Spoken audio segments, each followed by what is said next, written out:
In 10 AD, the Mayas arrived to this place. They were looking for the right place to build their city. Tell me, what's the right place to build a city? By the water. Thank you. But what water? This is the ocean. You think that's the correct place to build a city? Water to drink. Thank you. And the Maya found two natural wells. We call them cenote. Have you heard the word cenote? Comes from the Mayan ensonar. The Spaniards in 1540, when they arrived to this place, they couldn't pronounce ensonar. That's Maya. It was hard for them to say ensonar. They end up saying cenote. Today are known as cenotes.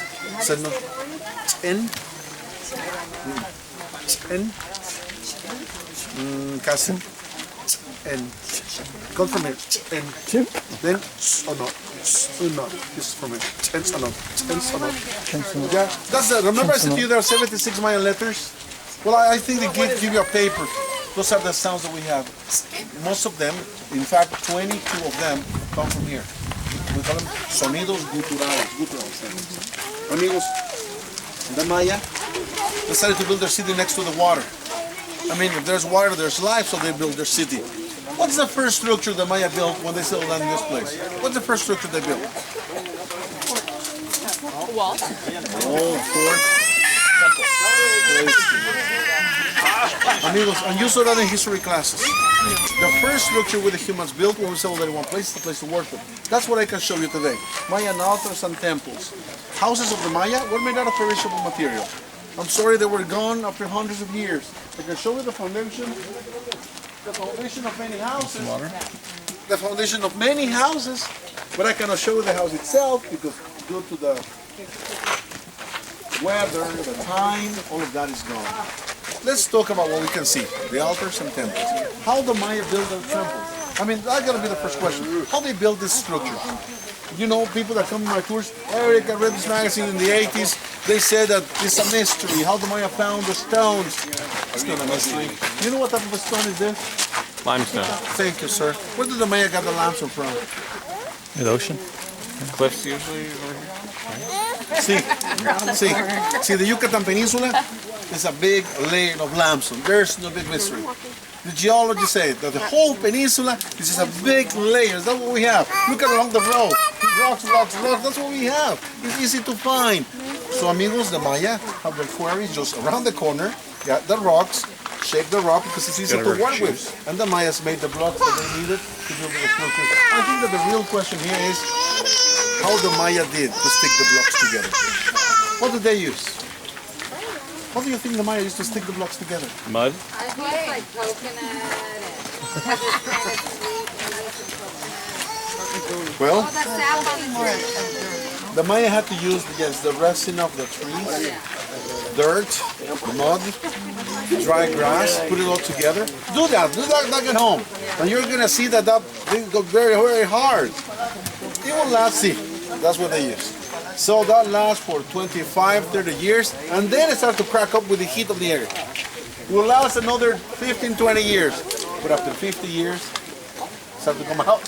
So they need to find something stronger. What else did the Maya use? Stronger than the sap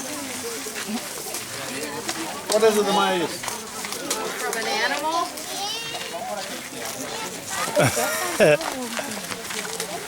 You got The bee, honey? you got us. Honey from the bee. Lime and sand and water. Thank you. How do we call that today? Mortar mix. Thank you. According to the Smithsonian Institute, the Maya used cement 2,000 years before the Romans did. The Maya, after using that mixture that you were talking about, they decided to use the crushed limestone. They got the powder, they burned a tree and got the ashes. Mix the powder of the limestone and the ashes, burn the whole thing again, and the result is fine-grained dust. To that fine-grained dust, if you add sand, small rocks, and water, and mix it all together, you get what we call today concrete. That's what the Maya used to stick the blocks together, and they started to build their structures. Now that we understand how the Maya built their structures, the next step is to see how the Maya used them. What do we use an altar for? Thank you, praying. See, sacrifices, thank you. One more? Weddings. To do a special ceremonies for ourselves. Thank you. Amigos, the Mayas weren't that different from us. The Maya use altars and temples to communicate with God first. I mean, do you talk to God today? See? Okay. So my grandmother wasn't crazy? No. She wasn't. Okay. Because she believed the same. That she was able to communicate with God through praying or, you know.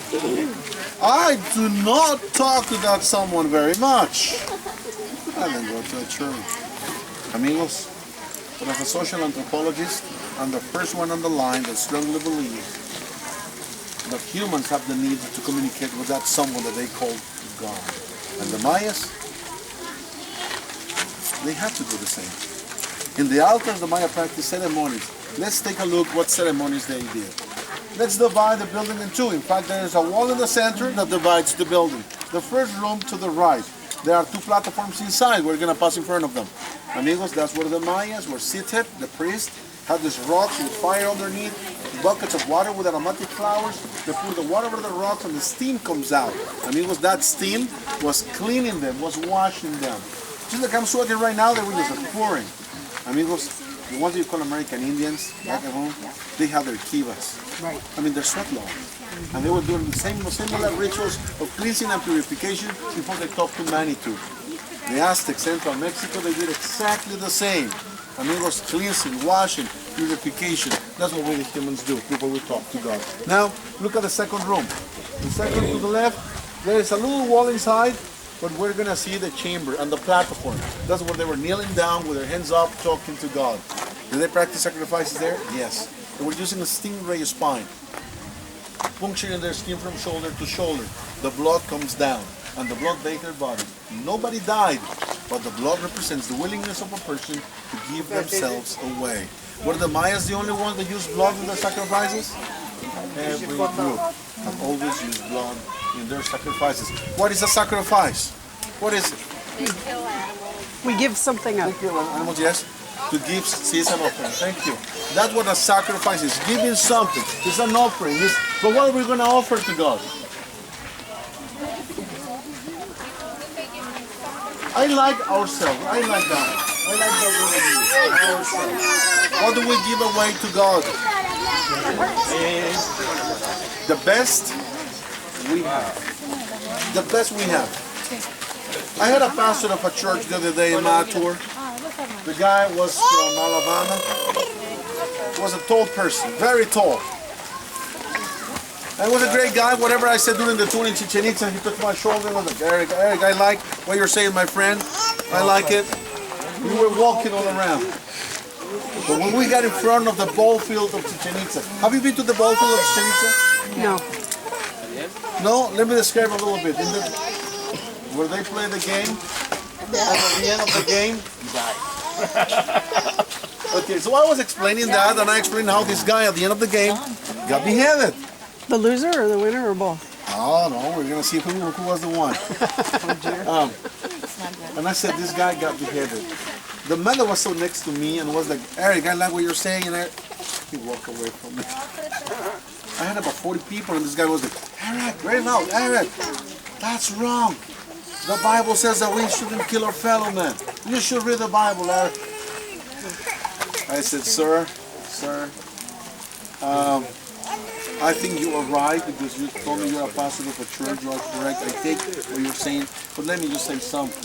When I was doing my master's, I remember that we used the Bible as a historical record. And I remember, sir, that I read about this guy named Abraham. And this man built an altar and put his son over the altar. Another neighbor's kid was his own kid. And he grabbed a knife, and without hesitation, he was about to stab his own kid in the chest.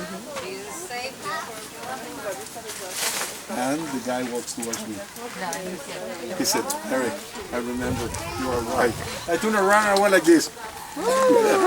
Because this is not a class. I quit teaching in my university years ago. I don't teach anymore. This is a tour. And guess what? The Maya practice sacrifices. Either I like it or not, they did. Even if I agree or not, they did. We, the societies, practice sacrifices. We give the best of what we have in order to obtain something from that someone that we call God. What do we request from God? Now, what did the Maya were asking God for? Rain. Thank you. Rain, good harvest. Remember that we ask God the things that we cannot control on our own. You think I'm going to ask God a house? I can work and buy a house.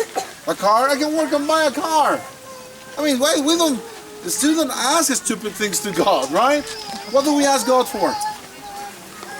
Help. Thank you. Thank you. Have you seen those Mexican women? Look in those television programs you see in the second week of November when they are doing their walking on their knees towards the main cathedral of La Virgen de Juquila, and they go with their babies like this, and they're walking on their knees. You see the blood on their knees coming out, going to the cathedral. You know why they do it? Because the babies have cancer. You know why they walk on their knees and they carry the wheelchair and the old man sitting there? Because that's their father. The father has cancer, but the mother, amigos, and they believe if they go walking on their knees all the way to the main cathedral, the Virgin Maria of Juquila is going to heal their family. That's everywhere. And that's not 2,000 years ago. That happens everywhere. Amigos, I want you to know that the Mayas were not crazy. Some people come on my tour, crazy savages, Eric, in Chichen Itza. Whoa, they decapitated someone. No. They were not crazy, they were humans. We the humans do those kind of things because we cannot control hurricanes, we cannot control earthquakes, and we believe that there's someone up there that can control things that we cannot control. We call them gods, and the Maya were worshiping their gods in altars and temples. Does that make sense what I'm saying? Now we're going to see a temple and an altar dedicated to a woman. How important was women in the Mayan culture?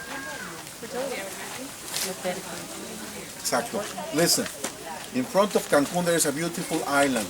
The name of the island is called Isla de Mujeres.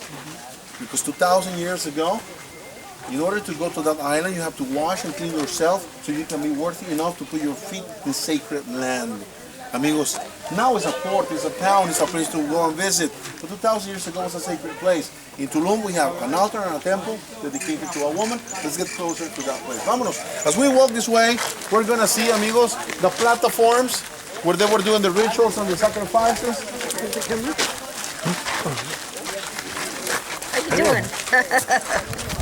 Sorry about that.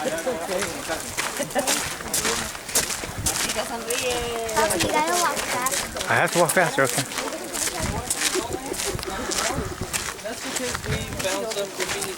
Look to the left. As you walk with me, look at the platforms at the sides. Remember, cleansing, purification. At the center, on the floor, look at the square, fire coming out, the rocks, washing, cleaning. That's what they were doing. Now, look at the room at the very end.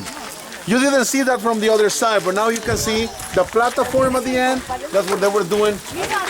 Look at the platform. In the history book, you find that as the sacrificial chamber, the sacrificial stone, for the sacrificial table. Amigos, that's what they were doing, the sacrifices. The blood comes down, nobody dies. So the blood was offered to God. In Chichen Itza, somebody dies. Who's the one that dies at the end of the game? The captain of the winning team or the captain of the losing team? Which one you like? Losing team. Losing team, winning team? Shall be last. Which one? Which one is the one that is beheaded? It'd be the winner. He's proud to die. We have always give away to God the best we have. We're not giving a loser to God. Come on. So you want to win. No, you want to lose. You want to lose that game. Well, in our days, Nowadays, we don't play the game. Yeah, exactly. In our days, the way we are being taught, we would like to lose. In that time, the way they were educated, they would like to win. But to be honest, our societies are the best example of teaching people to win and win and win. We teach our kids to be competitive. Let me give you an example.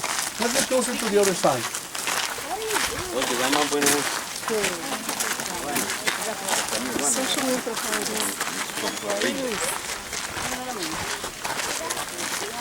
You did physical anthropology. I like the social media. Look at that big guy. You see him?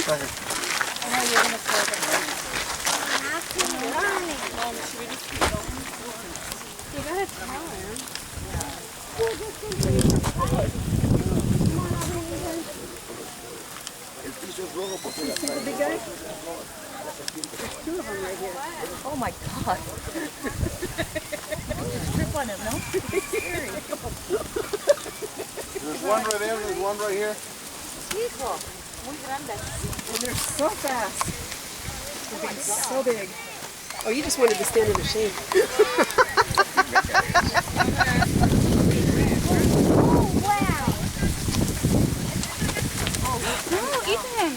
Ethan, don't go near the. What if it turns around and runs after you? Come on. Well, that's you, Ethan. Get in the shade, Ethan. They don't bite too I'm bad. already in shade. No, you're not. But this is in shade here. I know this. Alright. Okay.